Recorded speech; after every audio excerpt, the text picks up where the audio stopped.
I came across this first when living in the States. It's the Kubler-Ross cycle of managing change at both personal and, say, professional levels. The research here shows that we typically go through, not necessarily in that sequence, of course, denial, anger, depression, bargaining, and acceptance. And we can bounce around through a number of them, and we go back and forth and recycle ourselves through denial, anger, and depression before moving on. So denial talks about avoidance, confusion, shock, and fear at a crisis, a change in careers, a change in relationships.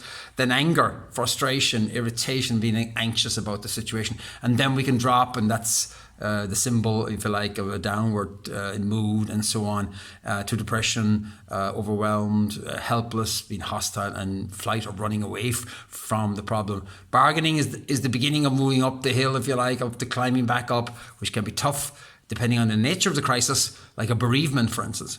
We're struggling to find meaning. We reach out to others and we're telling one story. And then where we want to be is acceptance. We explore options. We create a new plan and place, and we move on. For a lot of people, of course, we're stuck here, bouncing between denial and anger and depression and back again and again. And sometimes as we climb this hill, we slip back. So it's not naturally following each other.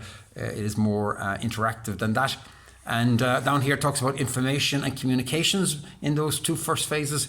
Emotional support, certainly here, depending on the severity and the clinical nature of that, as we all suffer from depression. Nobody hasn't had a period of depression in their lives.